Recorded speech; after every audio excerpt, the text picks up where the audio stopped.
Melinda Gates, among many other brilliant points, reminds us of the importance of a successful marriage as a foundation for success in so many other ways.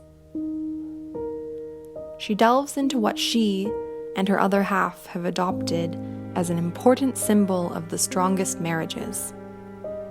As she explained, the key centers on a fair division of unpaid labor, driving the kids to school, washing dishes, making dinner, doing laundry, packing lunches.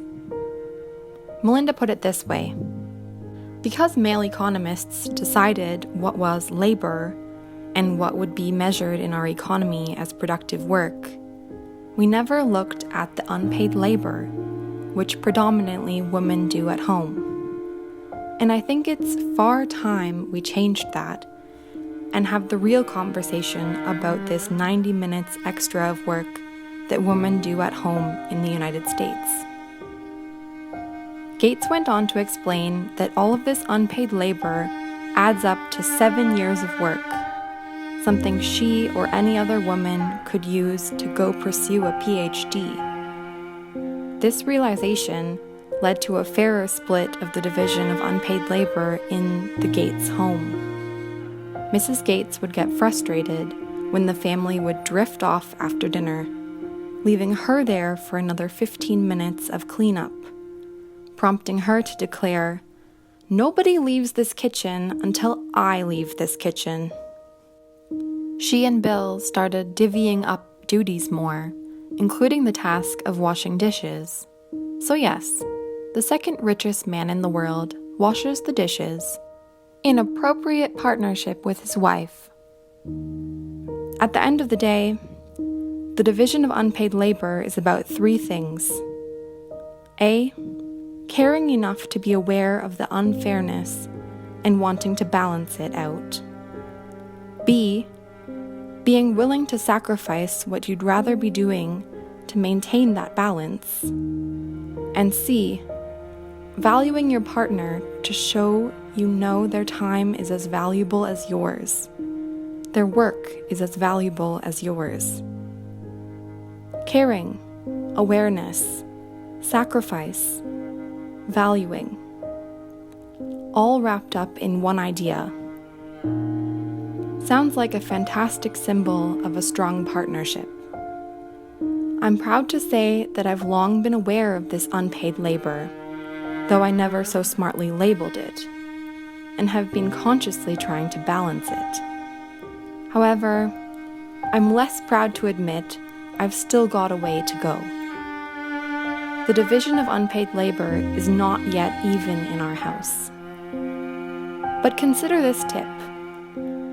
This article prompted more discussion with my wife, and I learned something important. Not all chores are created equal, and I can dial up participation quicker in chores that are more onerous for my wife. For example, do more laundry? Nah, she'd rather I learn how to cook more so I can help more on that front. You get the idea.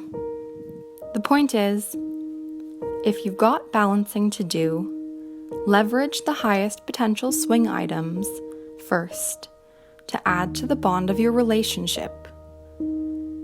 We agree on basic values. For our wedding, Bill's parents gave us a sculpture of 2 birds side by side, staring at the horizon, and it's still in front of our house. I think of it all the time, because fundamentally, we're looking in the same direction. Bill is very open-minded, which isn't necessarily how people perceive him. I love Bill because he has a kind heart, listens to other people, and lets himself be moved by what they say. When I tell a story about what I've seen, he feels it.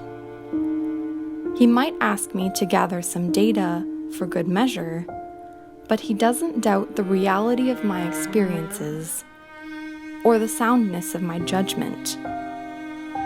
Melinda says that when Bill first came to the Gates Foundation from Microsoft, he was used to being in charge. I'd stayed home with our kids, so I was restarting my career, she wrote. There were times I felt that disparity.